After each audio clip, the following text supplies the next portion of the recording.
Welcome to Riverdale After Dark, a podcast about the CW's Riverdale that has been wandering through the dark for ever so long. Not very long, but kind of long. But it's gonna be in the dark for a while. But it's popping its head up into the light one more time. I'm Alex.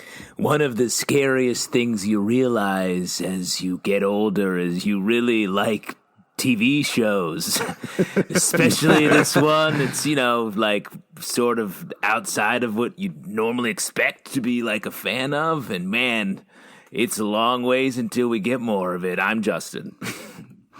I'm also in withdrawal. I'm Pete. Wow, an extra added note from Pete LePage. This is a special episode indeed of Riverdale After Dark. Now, because you folks demanded it, and because we wanted to do it, we're doing an extra bonus episode of Riverdale After Dark, where we are going to be talking about all the big news that came out right after Season 4, abbreviatedly completed, going into Season 5. And we also got a bunch of questions and comments and thoughts from you guys on Twitter, so we're going to read all of those out in the show as well. But most importantly of all, this is something that all three of us had definitely agreed to do. Earlier in the day, we were texting, and I had sent a text yesterday saying, hey guys, when do you want to tape this podcast? And I didn't hear anything. So I texted back again today, and I said, That's hey an guys, important part. That's an important part to put in guys, there, I guess. When do you want to tape this podcast? And Pete was like, what do you want to do, 8:30 or 9? And I was like, I don't know, either works for me. He's like, great, 8:30. And I said, don't you want to let Justin weigh in on pal this? Justin. Your pal Justin. And he was like, fine, whatever.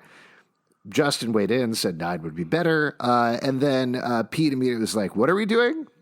Yes. Which I thought was a great follow-up to that angry reaction. That's definitely a second question. The way most things work is you schedule it first and then figure out what it is you're doing. That's the way most like sporting events, dates, everything goes. That's how I roll. I would like to say, though, on my, I was working on my computer, and you were working on your computer. Whoa. Okay, congratulations, Elon Musk over here. So when iMessage comes up, it's just the number, so it doesn't say who it is. So I thought the text read, "Hey, do you want to?" One person was like, "Hey, do you want to do tonight?" Great. And then I thought Justin was like 8:30 or 9. I was like, 8:30, let's do this. This is a bad excuse because hey, in Justin your explanation, this is a bad excuse because in your explanation, Justin and I are texting for the same number. Yeah. It doesn't make a lot of sense unless you miss a lot of information. But I think the important thing that came out of that was Pete was like, what do we have to do for tonight? And I was like, well, of course, read the poem that we all worked on. The poem that you guys promised that I had nothing to do of, but then you were like, hey, make sure you write your poem. That's right. And let me throw this out there. I made that up today just to get you. Like there was we had never talked about a poem. And now on the show, like someone had said something about a poem and you guys jokingly said, yeah, we'll all write poems. No, that never happened. That was totally made up today. You believed it and you wrote a poem and now we get to hear it. Wait, you guys didn't write a poem? No, of course not. Justin was making that up completely. We'd never talked about that before. I thought someone said that in our Slack or something. It was like a... That's what happens when you believe me, I guess. Yeah. You filled in the gap. Is it possible that a muse whispered on the wind, Pete, write a Riverdale poem for me? Yep. Oh, did you write a Riverdale poem? Yeah, I mean, it's more spoken word, but yeah, I definitely... Spoken word. Wow. Okay. So I guess at the end of this episode, Pete is going to read his poem. For sure. And this is a poem about your favorite Riverdale character. Right. Now, let me ask you guys something. How about this? How about if I read my shitty poem, you guys have to then write a poem, and I'll give you all the way until the next episode of Riverdale, or the next time we do a Riverdale podcast. No, How about that? I will have a haiku for you tonight. Ooh, wow, really? I will read a haiku at the end of this episode. Oh, Okay, wow. great. I love your boldness. Like, you could just crank out a haiku that quick. 575, baby. Oh, that must be your classically trained actor styling. That's right. Here, I'll do one right now. Cheryl Blossom killed a possum. How'd she do it? 'Cause she's awesome. How's that? Pretty good. Wow. If that's better than Pete's That's poem. a lot. Because That's Pete, better than mine. Pete, by his own admission, spent a large portion of the day doing his poem. No, not a large potion. I just kept forgetting to do it, and then I thought that we were starting at 8:30, so I had a whole half an hour to get it done. Wow. Oh, this is great. This is good content. This is in place of our recap, is just a little window into our worlds and how we prepare for this podcast. Well, let's get into it because, as mentioned, there was a ton of stuff that came out right after the season 4 finale. For those of you who don't remember, because that was a couple of weeks ago now, the season ended at episode 19. They had filmed through episode 19 before coronavirus shut everything down. They had filmed most of episode 20. Reports varied a little bit. It was either 2/3 of it, half of it. They had 2 scenes left, something like that.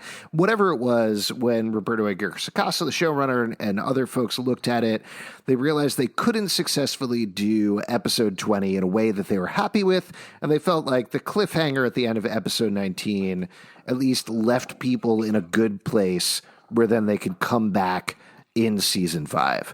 Now, the way that it's going to work for season 5, and we were speculating about this, is going to be a regular length season. All of the stuff on the CW, they haven't given specific episode orders out yet, or at least not announced them. But if it was a 22 episode show, it's still going to be a 22 episode show. If it was a 13 episode show, it's still going to be a 13 episode show. The catch, though, is they're not coming back until January 2021. Damn. Woof. Yeah. I mean, it makes sense. That's when they start shooting, or that's when they're going to air? Yeah, they film, they broadcast live. Like, it's a live show, so they'll Smart. start. It'll help. They've been writing season 5 for a while at this point. Like, they shut down, and then they all hopped on Zoom and started breaking and working on season 5. So they're going to have the scripts all prepped. Obviously, everybody hopes to start filming in July as usual or something like that.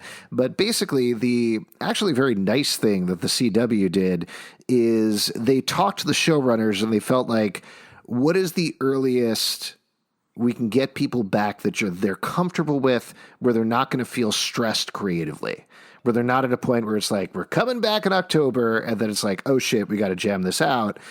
From chatting with everybody, they got the sense that, okay, we can have episodes completed as long as things open up at a reasonable time, even if they open up late. You know, even if we need to take a longer time with production than we normally would, January is a time where it feels like we could deliver creatively at the level that we are happy with and have continued to be happy with, which I think is really good. Yeah, I mean, it feels like a long ways away, but it's actually pretty quick. I am surprised by how fast that is. So that's great.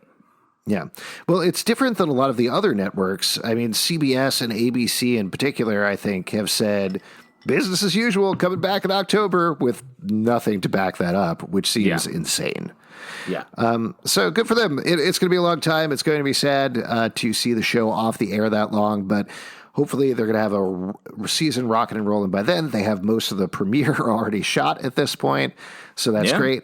But before we get into specifics, let me read off the part of the teaser that the CW sent out. Most of it was a recap of what happened in season 4, but the very end was talking about season 5. So here's what we got. Season 5 of Riverdale will begin with our characters' final days as students at Riverdale High. From an epic senior prom to a bittersweet graduation, there were a lot of emotional moments and goodbyes yet to come, with some couples breaking up as everyone goes their separate ways to college or elsewhere. Then we will, and I think this is a misspelling, but then we will redock with our gang as young adults, all returning to Riverdale to escape their troubled pasts and life and romance will only be more complicated now that they're in their 20s. Oh, 20s. Can you ever imagine being that old? I don't know, man. I'm just hanging out here playing Fortnite, watching YouTube videos, and having a good time. But, Zalbin, what do you think the misspelling was, or what do you think that word actually was supposed to be? I don't know. It just sounds very marketing language to me, so I'm not 100% sure. I join with our gang or rejoin our gang or something Yeah, I don't know what it was. I don't know. Redock could be a nod to Archie's budding naval career. Yeah, I mean, I guess that's possible. It was just a weird word that jumped out to me for some reason. But before we get too stuck on ridiculous words in press releases, let's talk through the episodes. Let's talk through the stuff that happens before the time jump. And then, of course, we'll talk about the time jump.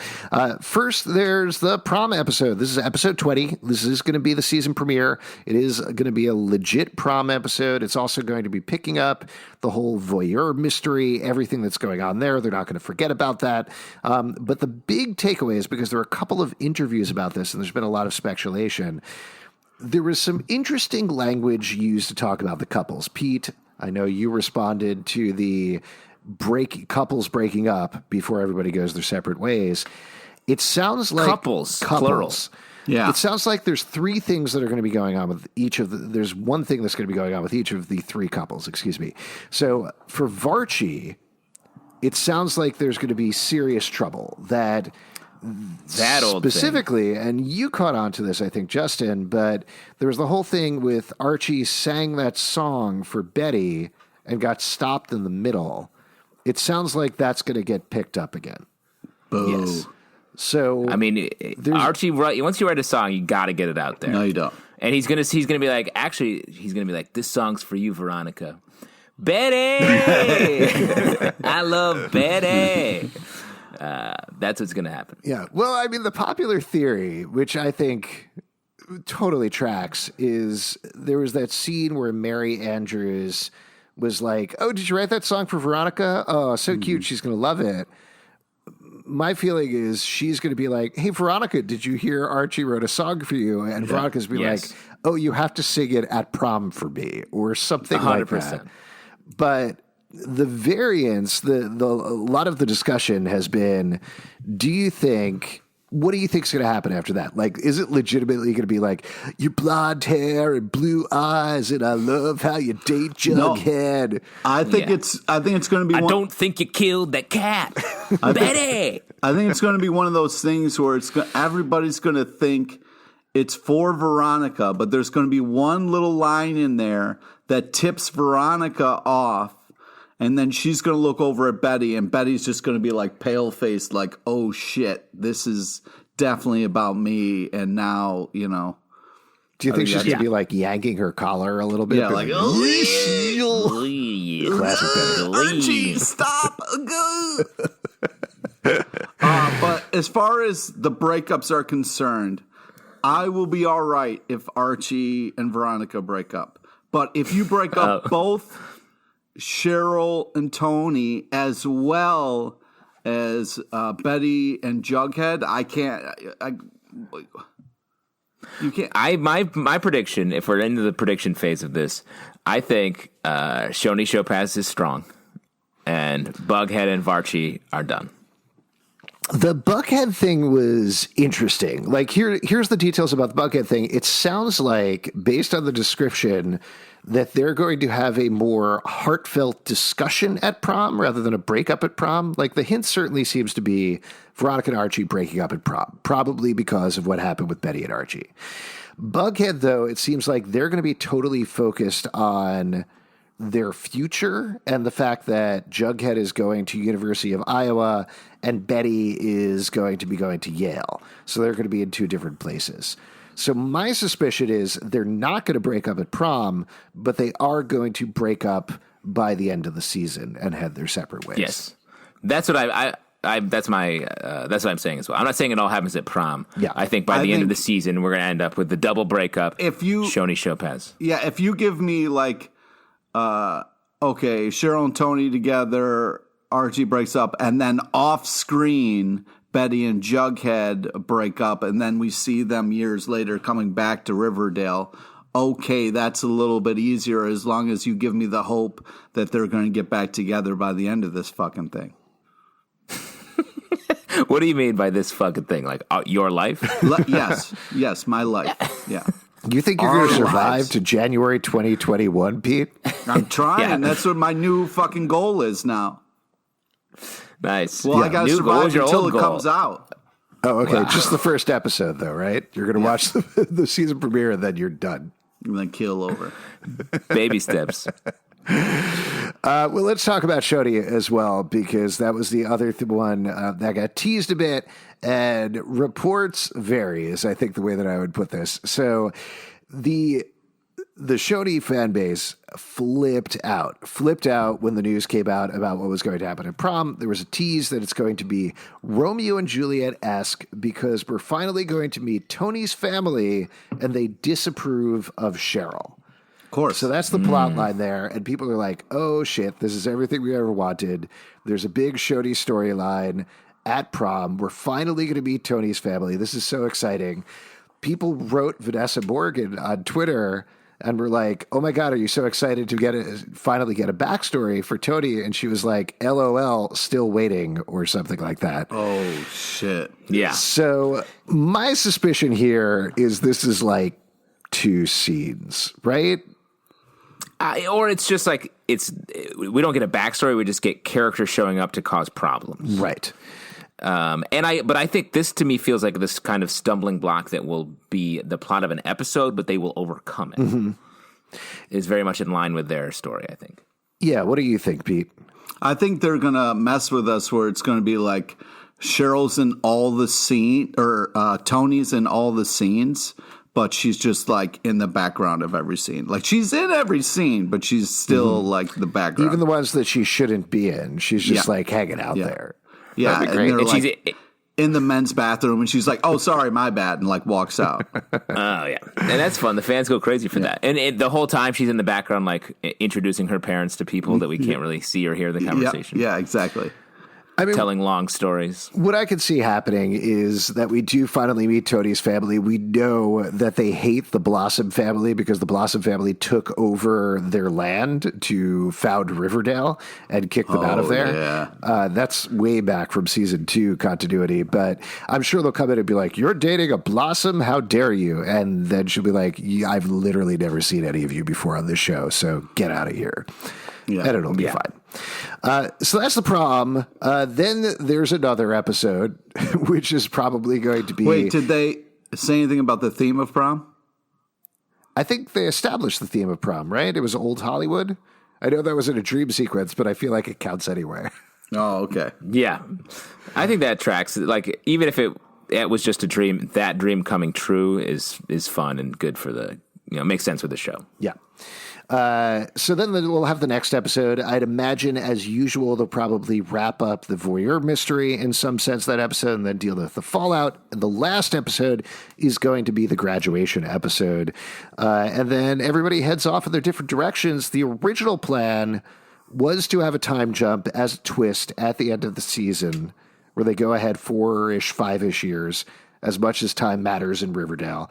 That's still going to happen in some sense, but it sounds like they're tweaking the plan a little bit because it takes place in the 3rd, 4th episode versus at the end of the season, which makes sense that's cool. to me. I like that they're keeping it where it falls naturally and not trying to do a bunch of trickery to get to where they want the story to go anyway. Yeah. And then the other thing that folks were asking about is they did immediately call Skeet, Ulrich, and Marisol Nichols, who are going to be leaving at the end of the season, ask them if they'd be okay with coming back. And they said, absolutely, we'll come back. We'll finish off what we need to do in the first couple of episodes. They're also, neither of them are dying at the end of the season, and they have a open door to come back at any point, which is pretty good. That means they can wander onto set at any time. Yeah, they can hang out in the men's bathroom with Tony Topaz. Oh, sorry. Oh, geez, this place is getting awfully crowded. So there we go. That's most of the news, I think. The big thing about the time jump that I think people have been wondering about is, what do you think is going to happen? What's going to happen when they come back after college? Well, listen to this. Here's my number one theory. obviously they're going to come back. They're going to be in their 20s, meaning they can drink. That means that the speakeasy is going to come above ground, and Pops is going to go underground. No, don't put Pops underground. Pops is the secret, and the Bon Nuit's up top. No, that doesn't make sense. That's perfect. Because when you're in your 20s, you're like, oh, man, my metabolism's changing. Can't eat all these hamburgers anymore. So it goes I don't know what that means. Yeah, because you're 24. Yeah. Do you think, since it is only going to be about like a 4 or 5 year time jump, do you think the new illegal thing under Pops Underground is going to be a car rental facility for underage people because they're not 25 yet? Ooh. Yeah, exactly. Yeah. Smart. Veronica's going to be secretly upgrading people from compact to to whatever the next one is. All I was also weird detail that people have pointed out, which I think is absolutely true, is the idea of they're all returning to Riverdale to escape their troubled pasts, which seems like a very bad idea. Yeah. So let's talk through, like, go character by character, like what any predictions. We can assume that they're at least going to start on the paths that they're going to leave on, that we sort of have clues about. All right. Navy, Yale, Iowa, Jughead going to Iowa to be a writer, ostensibly. Veronica going to New York. Is that what we are sort of predicting? Yeah, she's going to Barnard. So yes, she'll be there. Yeah. I think Archie's not going to make it in the Navy Academy. He's going to drop out and then like really get into hacky sack and grow dreads. And like when we see him, he's going to be in this like, you know, all natural kind of phase, just like really into hacky sack. He's going to be Crunchy Andrews. Yeah. Oh, okay. Nice. Would you say he's au natural or just how would he refer to it? He probably all natural. Yeah. Nice. I do think it would make a lot of sense to be like pick up with Archie getting off the boat at the pier in Riverdale, even though it's landlocked from the Navy, and then being like, here I am back in town. And that's what starts things up again. I agree. It's sort of, I think it has to be Archie, actually. Like, he is sort of the touchstone for the show. So we do need to, maybe it's just him walking out of the woods and shaving his bear fur off. And he's like, I've been a bear for 4 years. Now I'm going to be a man again. I think it's Jughead walking in the white worm and Archie is like running it. The like, white worm. And it's like deep cut. Creepy and weird, and it's kind of like Twin Peaksy. And Jughead's really worried about like Archie's state of mind. Oh, so it's like a fucked up Cheers now. Yeah. Nice. A fucked up Cheers. More fucked up than the original Cheers, which was very fucked up. Yes. So, I mean, who's going to succeed and who's going to sort of fail? I think that those are big indicators. Betty's going to be, big time. You think Betty's going to succeed? Oh, yeah. You can't stop Betty. I mean, in what way? She's probably going into the FBI, right? Or becoming a lawyer or something like that. I think. Or president of the United States. Right, president. Something small. That's big. That'd be a big move for the show. They changed the law. You can be 24 and be president now. Yeah. Right, President Cooper? I'm dealing with my darkness, guys. Veronica, I think, I would love to see Veronica not in New York, but having done the classic Veronica Lodge thing from the comics where she's in Paris. Like, she's in Paris. Yeah. She's part of the fashion scene there. She has somebody new that she's dating at this point. Maybe they're engaged or something like that. But she is a powerful business person. And then once she gets back to Riverdale, those old Varchie feelings just spark up again. Oh, wow. I think that's definitely one possible path for her. But let me throw this out. Of all the characters, I feel like the most unexpected person to have stayed in Riverdale would be Veronica. Mm-hmm. And since Hiram sort of owns most of the town, I could see her being the one that's there. And she is has multiple businesses now and sort of has become Hiram in some ways. Mm-hmm. And so it's about her sort of having given in to all of the bad sort of family choices that Hiram made, and now she's become him. What do you think about this? Like, everybody is away except for Cheryl, and Cheryl's now like the Batman of Riverdale, and she's been using her archery skills to like clean up the streets. And then when everybody comes back, they're like, like trying to get Cheryl like back to normal, but she's not having it. The beauty of the show is we can say literally anything, and there's like a decent chance. I do think Cheryl and Tony still together after the jump, still in Riverdale, makes a lot of sense to me. Like, they could do bigger things. They could go on to bigger things, but there's no reason for Cheryl to leave the Blossom family legacy or anything like that. So I could see them staying. And I could see a sort of situation where it's like, they've been dating for 5-6 years now or something like that. And Tony's like, when are you going to pop the question, Cheryl? And she's like, I'm too busy with these million things that I'm doing. I think Jughead, I think that's great. I agree. I think they're sort of the romance that's working. And maybe it's about domesticity and whatever their sort of very stable life is for them now. I think Jughead and Betty, though, are going to be the ones that are having the hardest time. Mm-hmm. And their return to Riverdale is going to be about sort of figuring out who they are still. Like, I feel like Betty will, whether she's in the FBI or whatever, I think will have given into a lot of her dark sort of side. And I think Jughead, based on a lot of his work so far, is maybe not going to be a successful writer. I could see a situation where Jughead like sold a novel during college. It did okay, but not great. Yeah. And he's having trouble writing anything ever again. Wow. Yeah. And that novel will be literally like The Gargoyle King. Yes, absolutely. It'll be like something direct from their lives. And it's not until he goes back to Pops and gets eats 40 cheeseburgers that he gets his writing back. I came up with an idea. It's called Supersize Me. Ah, shit. And of course, we got Reggie. What's Reggie going to be up to? I don't know. Not on the show, baby. I'm not sure. Oh, wow. I mean, I'd love him to stay on the show, but I don't know. Kevin, we know. Like, Kevin is going to be the drama teacher. We know that from Katie Keene. So which I think is working cool. at Riverdale High. I could see Reggie being the coach or something like that. Yeah. But to your point, you said a second ago, I feel like Reggie could just show up and be like, oh, hey, guys, I left the show a couple years ago, so I'll see you later. I'm in movies now. I'm doing pretty well. I did The Sun Is Also a Star. It did okay. Not as well as 5 Feet Apart. And Jughead's like, I'm still in character. I don't know what you're talking about. Yeah. Cut. That's a wrap on Reggie. See you guys later.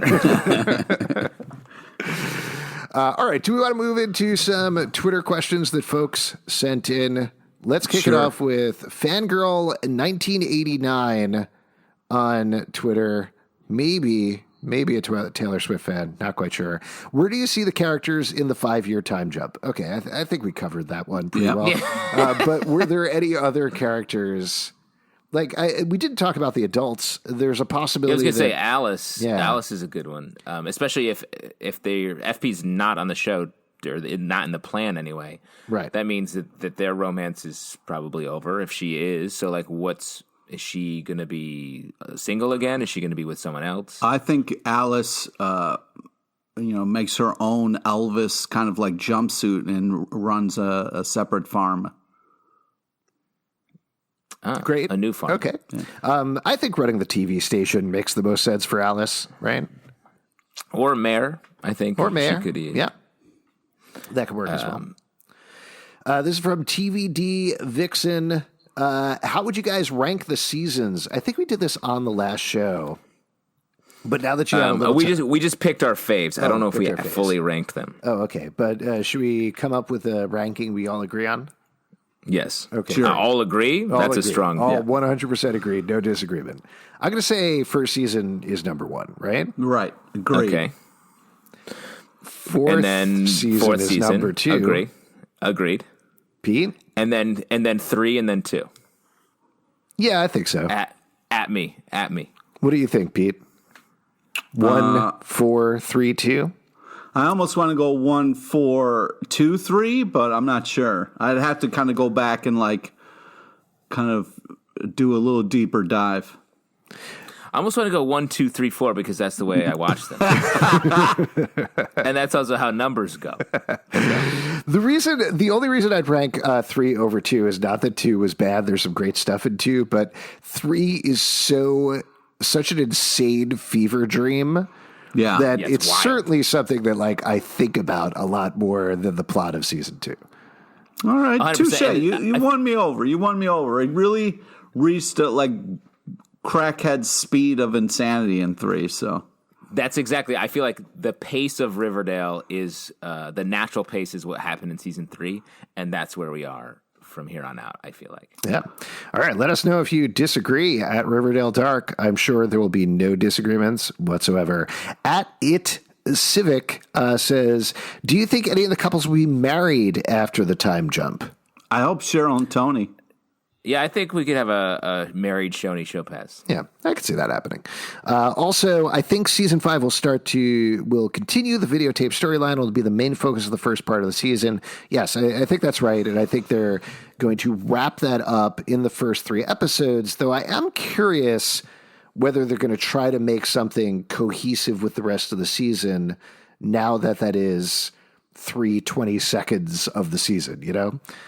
Whether there's something that might continue a little longer than we expect. Well, I mean, there's going to be so much like catching up with all the characters and whatever that drama is, but there's going to be a murder plot or something fucked up also happening. Or maybe the tapes are part of the reason that they're all back or something. Yeah, maybe it could be an unresolved. The tape mystery could remain unresolved, which I think would be interesting. And then they pick it back up 5 years later. It starts happening again. Yeah, they all get mailed cool, tapes scary and they come back. Yeah. Maybe that's why they come back now. Like that all, because that might have been what the plan was. Because I would imagine, and I think you said this, Alex, they were going to do the time jump at the button of this of season 4, and then just pick it up. So like it might have been Archie getting off the boat and being like, hey Betty, I love you. I got this tape, Archie forever. That's a stupid thing to just kind of throw in there as well, dude. Yeah. For Archie to say, well, he's a character. When you said murder mystery, you meant murder my heart, right? Exactly. Yes. Most of the season 5 is gonna be like, do you remember Jughead? And people are gonna be like, not really. Fuck you, man. Fuck you. He's the guy that raps, right? I remember that. Yeah. At FIFA Brit says, how will the show deal with the actors playing FP and Hermione leaving the show? They said they wouldn't do season 5, but I assume the characters are needed for the first 3 episodes of the season. They would have allegedly ended season 4. Will they stay? Will they film more now? Yes, they are going to film more, but how do you think they're going to exit? How are Hermione and FP going to leave the show? Well, I mean, Hermione has done so little. I think maybe she'll finally leave Hiram and move fully like to the West Coast or something. And it'll be her like just escaping. And hopefully we'll get a nice, I mean, it's just I feel like her character had so much potential and they just never had the time or bandwidth or whatever to get to a ton of stuff with her. Yeah. And maybe FP and Jellybean go to like track down their mom or save, her, or maybe she's in trouble or something, We think we're going to get an F Palace breakup. I think it might be similar to the kids where Alice doesn't want to live Riverdale. Everything's going well for her. Maybe they have a conversation about, look, the kids are all graduating. I'm going to take Jellybean and head back so she can be with her mom and grow up normally for the rest of her life. I could see something like that happening. Unless, of course, Jellybean is the one sending the tapes. And then, which is... that's a theory I threw out, I think, in one of the last episodes. And maybe it's dealing with the trauma of that. FP's like, we got to get out of this town. Yeah. Oh, I like that idea. Interesting.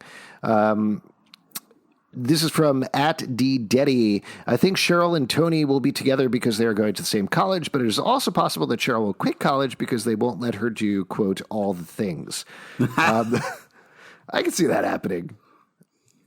Yeah. Or, I mean, of anyone, Cheryl could be doing anything when they come down to this time jump. Cheryl could get to college and then end up running that college. So, what's going to be interesting to me is if not they actually do this, but if they write like 4 seasons worth of Riverdale plots for the skip years.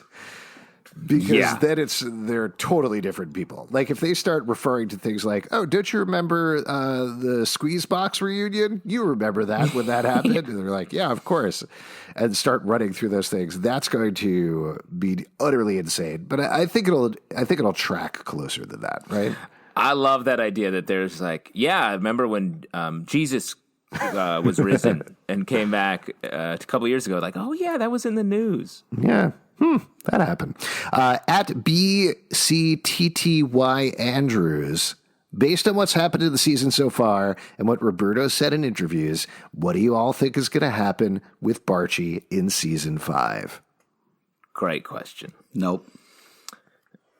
So Pete, you think they're going to go back? They're going to 5 years later. They're going to be like, "Great to see you again. Back to Bughead and Varchie. Nothing's changed." No, I think maybe there'll be some bumps in the road, but I hope that the relationship that we all know and love will kind of be able to weather the storm. And maybe they have a little time off, or maybe when they get back together, they can rekindle that. Who knows? But I don't want to see a shitty fucking relationship like Betty and Archie. I think they're going to shake it up. I think something has to be different now. I don't know if Betty and Archie will be together when the season starts. In fact, probably not. But I bet this is going to be about like sort of the realignment. Like, who do we feel like we are connected with now? And I think it's going to be different people than we're at now. What if they do go all the way for it and they come back after the time jump? Archie gets off the boat in Riverdale. Betty is there with him. They kiss. She's wearing a wedding ring. No. They're married. Yeah. No. What if they did that? Well, then I think I'm done. You're done? You're done? Yeah. Get out of here. You can't do that. You can't fucking do that. I don't want to watch that for a whole season. That would be awful. There's gonna be drama. It's not like it's just they're happily married. There's gonna be. Betty loved him before she knew what she wanted in somebody. All right, he was just the guy. You're talking about Jughead. What? You're talking about Jughead. No, I'm talking about Archie. Sorry, the dumb neighbor. Well, you guys are both still with your high school sweethearts, right? Mm-hmm. Nope. Okay. Funny. Well, and also, I think you've had 4 seasons of Bughead. So you're owed. We get 4 seasons of Varchie on the other side. That's how it works. That's how relationships work. Let me throw this out to you. What would you think of this scenario, Pete? All right, just like if you feel uncomfortable with the other scenario presented, what about this one? Okay. Archie gets off the boat from the Navy. Betty is there on the dock waiting for him. She comes up to him. She kisses him. She's wearing a wedding ring. She's married. She says, "Your kids want to see you too." They have 3 kids together. They're happily married. That's the last episode of the show. What do you think of that? Do you like that scenario better? No, but first off, it was adorable the way you said wedding wing. That was really cute, and you should do that more often. Cute. That was really adorable. That was actually in Alex's vows. That's how he was referred to. Wedding. Alex is married when he was 4. Yeah, he was married to his preschool sweetheart. Okay, Pete, if you didn't like that scenario, what if all the kids? Ask me again when we're 12. What if all the kids are named Jughead? All of Varchie's kids are named Jughead. That's fucked up. First off, that's really fucked up, but I still don't like this scenario. That is something Archie would do. It'd be like, "Oh, I feel so guilty. Let's name this kid Jughead too." Jughead 1, 2, and 3. Yeah. This one's called Forsyth Pendleton III. Jughead's like, "That's my fucking actual name. What are you doing?" Left turn on this question. This is from Nelson Blitz Kelso. Which episode was actually more Lynchian or the pilot episode of Riverdale? Pilot. Yeah? I think so, yeah. I feel like Riverdale has always worn its influences on its sleeve, and no more so than in the first season, especially out of the gate. And it's a classic pilot thing, because I feel like this show was sold on the idea of, like, what wholesome Archie comics are. What if we did the Twin Peaks version of that? So that's what they did at the top. I'm going to just defer to you on that because you know Lynch stuff much better. All I've really seen are his weather reports, and that's pretty much it. Wow. Yeah, that's definitely the most, the best stuff. Yeah, I just want to know who Log Lady is. who she is. in Riverdale. Is that a mystery? I've only watched a couple of episodes of Twin Peaks, and I feel like even I know the answer to that. The log lady is the log lady. But the Gargoyle King had a lot of logs. Yeah, that's true. Of his body. Yeah, but when are they going to reveal who Kyle MacLachlan played?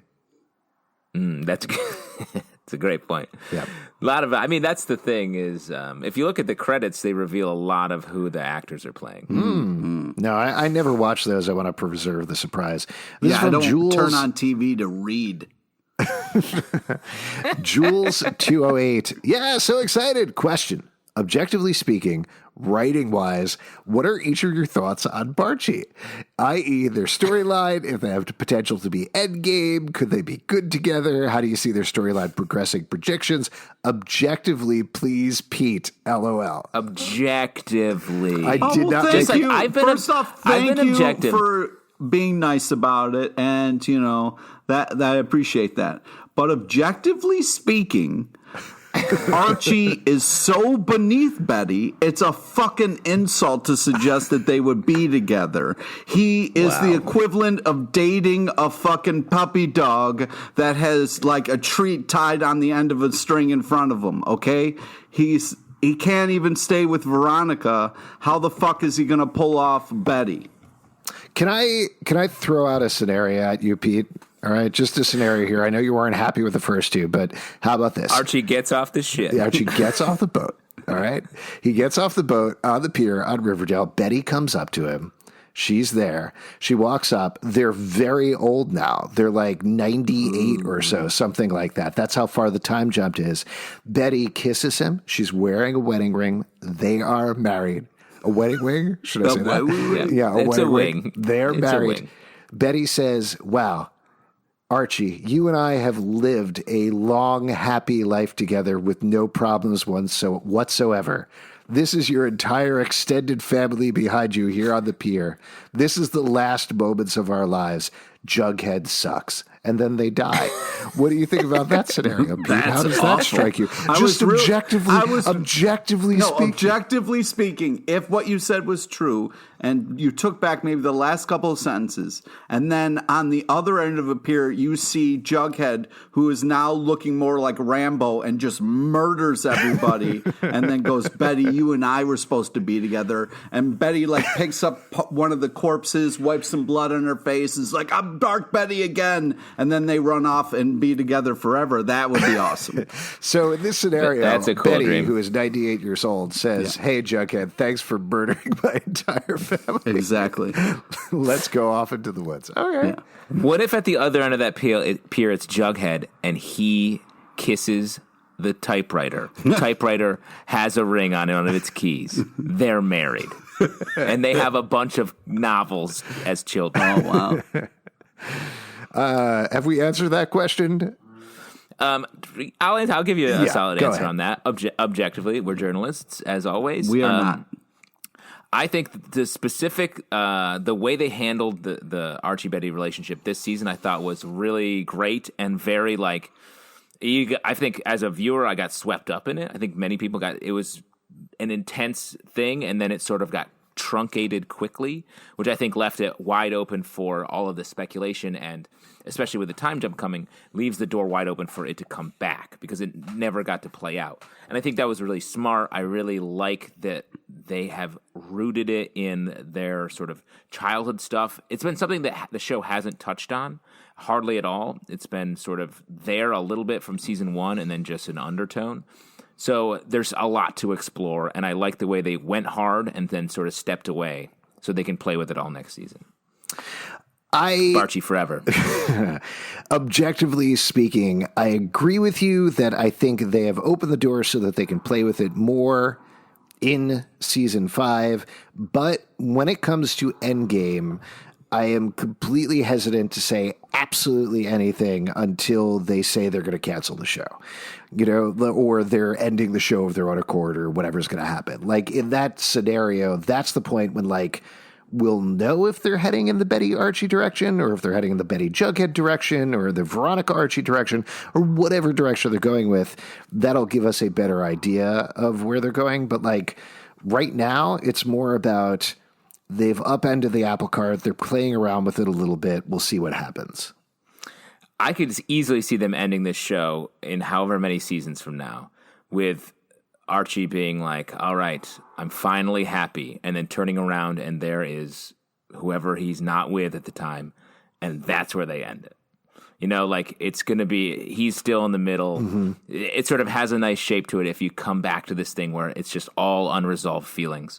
Because, I mean, that's, despite everything that's happened in this show, that is what sort of the root of the appeal of Archie has always been, it seems like. It's hard to tell. I mean, I'm not like, oh, I love Archie because he can't figure out who he wants to date. But it is definitely sort of the original thing of it. Yeah, and then like what you were saying, Pete, then Jughead could eat 40 cheeseburgers or something, whatever he does. Yes, Pete?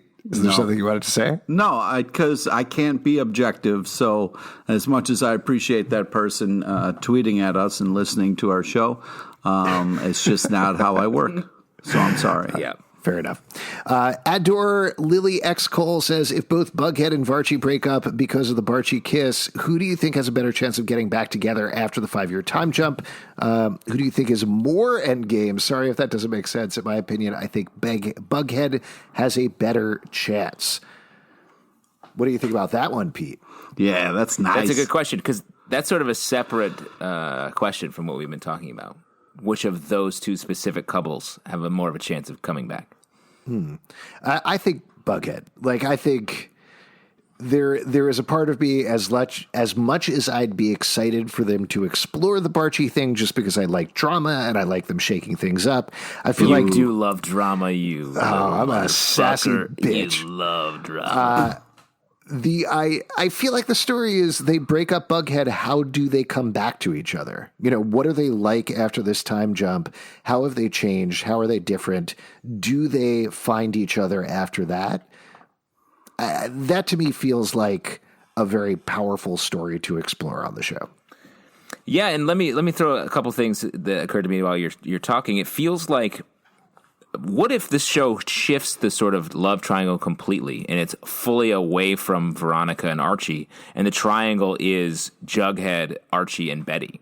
And it's about Betty's choice, and she is having a hard time choosing between these two men in her life, which represent two very different things for her. Because I think Betty and Jughead, their relationship and their sort of love is highly intellectual. It's about like what they do together and what they're capable of together and how they're able to solve these mysteries and fix so many problems. While the Betty Archie thing feels much more like heart, passion, like simpatico feelings. So like those are two very different sides of like what love is. And I could see them playing with that a lot. Because at the end of the day, I think there's a fully a way that Bughead can exist without a romantic relationship tied to it. Like, I think they have a connection that is about mystery and like questioning and trying to solve things that I think could exist completely. So even if whoever Betty is with, there's a Bughead out there. Objective. I mean, I kind of understand what you're saying, but there's a little film called Ponytail Playmate that might disagree with you. Wow. And you've filmed that, right, Alex? Yeah, I filmed that. And I distributed it to my local VHS stores. I was going to say restaurants. VHS restaurants. Wow. So how we've really closed the door on the 90s so quickly. We have. Ryan, back in those R. Hensler says, between Choni, this is going to get to something different by the end, but between Choni, Bughead, and Varchie, which couple or couples do you think will be together after the time jump? We've covered that. Do you think Tony's family will cause tension between Choni? Do you think Tony will get more screen time in season 5? That's the new question there. What do you think? Please. I mean, yeah, I don't know. For those of you listening at home, Pete tore his shirt off Hulk Hogan style when he said that. I think, yes. I think if they haven't heard the fan outcry for more Tony time, they're not listening. Like, we want Tony time. Yeah. Hashtag Tony time. Get a trending post. All right. And I do think, especially since we're losing some of the parental storylines and roles, there is more real estate in Riverdale for Tony. Ooh. I agree. We got one last question here at Vale Lopez _1206. This is kind of a long one from the Notes app. I copied this from their Notes app into my Notes app, which is very exciting. Considering there is a difference of age between Cheryl and Jason since they were in different grades in season 1, and that we know that Blossoms adopt children to marry their own children, do you think there's a possibility they weren't actually twins and just one of them is truly a Blossom? Because I feel like either Penelope loves Jason because he is a son of hers and the only person she truly loved, and hates Cheryl because she comes from the same place where she was picked from, and it's a living reminder of her past, or she hates Cheryl because she has Blossom blood and loves Jason because he was like her, an orphan. Wow. So epic question. Not to throw a crank in this, but I believe the mistake where they said that Jason and Cheryl were different ages because they were like, they referenced Jason being 17 when Cheryl was clearly 16 or something like that, was just an error, and you should just ignore it. Yes, but isn't there some truth to the thing that like they're not actually related? That one of them is adopted. That's definitely possible. Like, as far as we know, Penelope had twins, but we also saw that Penelope and Clifford were both just redheaded children that were adopted. Or Clifford was the son, Penelope was adopted to marry Clifford. Yeah. So it's possible they did that again. That would certainly be something that they could pull out at some point. Yeah, and that's a good, very intense storyline they could get into, especially since Jason's corpse was a big major player in season 4, obviously. But like, we didn't really get into too much of like the deal with him. I don't know. I feel like maybe Cheryl is not Blossom of the two of them. Yeah, no way, man. Yeah, Cheryl's all Blossom. I could see something where she starts to doubt it, but then finds out she's the real Blossom or something like that, where they use it to discredit her and take her inheritance, so she has to make her own way in the world. Or yeah, maybe she's Blossom from the TV show Blossom. Oh. Right. And Sick ref. Six. She's friends with a girl named Six, and that's all I remember. She has a hat. She has Bucket a hat hat. of some sort. Oh, whoa. Whoa. Oh, yeah, right, Joey. Don't forget about that. All right, before we wrap up here, though, we do have one last important thing to do, and that is... It's a classic segment. Justin says he's going to have a haiku ready, too. Oh. Yep, I said that, 575. Yeah. Oh, okay, great. Do you want to go first, Justin? Yeah. No, Pete's poem is kicking it off, I believe. No. Justin, you should go. Pete, I'm going to make an executive decision. Pete, read your poem. Wow. No, because you read a haiku. Justin should read a haiku, since you guys both did haikus, and then mine's a little different. Alex's was not a haiku. Mine was not a haiku. Oh, really? Okay, I'll just read mine. Jughead's typewriter. He types on me all day long. Varchie forever. That's my favorite character on the show, is the typewriter. Wait.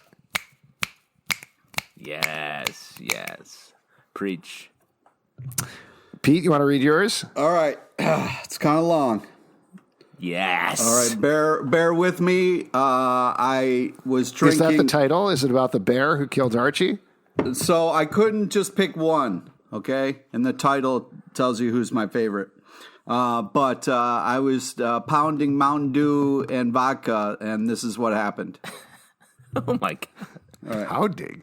Jesus. That's disgusting in many ways. That's actually kind of nice. You do a little club soda, a little Mountain Dew, a little vodka. It's nice. Oh, God. You put club soda in it as well? Well, you don't want too much dew. You know what I mean? You want to keep the vodka taste in there, too. Yeah, what's their slogan? Dilute the dew? Exactly. You want to be able to taste the vodka.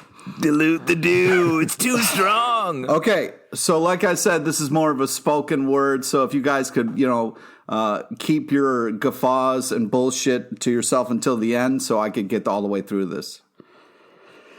Okay, it's titled, Thanks a Lot, Riverdale. Jesus. I do not watch you. It's you who watches me, staring, unblinking as I teeter on the edge of sanity. Cannibals, floating babies, and bears, oh my. Don't can my balls and sell them to the farm. I'll cry.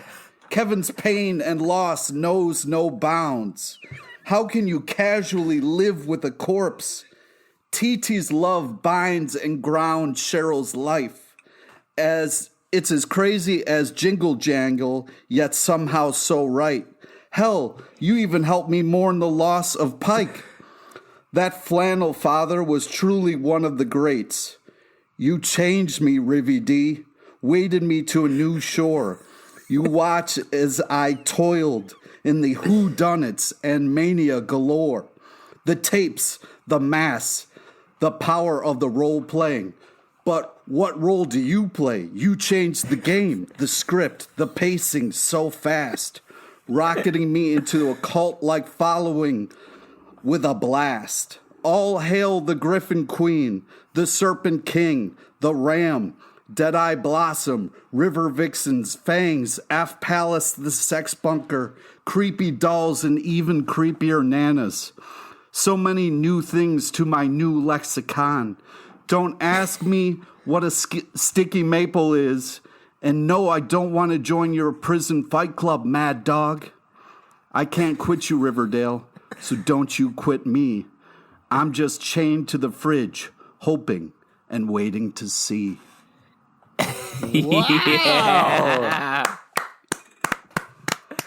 Oh, man. I love it. That was truly amazing, Pete. Really great. No jokes whatsoever. That was awesome. I love that.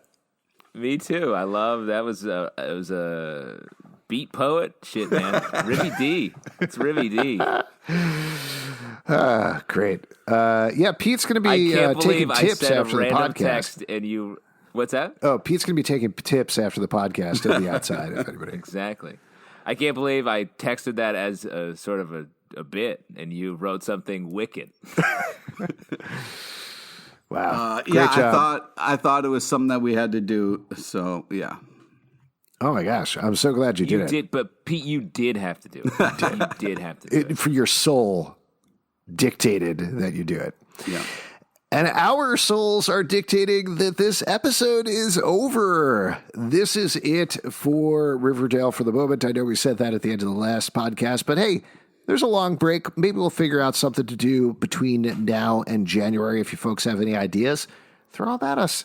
We'd love to keep taping stuff, keep coming and chatting with you, letting you know here on Riverdale After Dark. In the meantime, we do a live show every Tuesday at 7 p.m.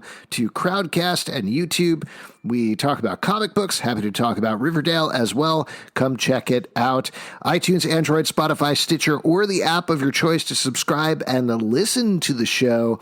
On social, Twitter, you can check out at Riverdale Dark. On Instagram, at Riverdale After. At Riverdale After Dark. On Facebook, comicbookclublive.com for this podcast and many more. And we'll see you after dark. Welcome to the darkness, Rivy D.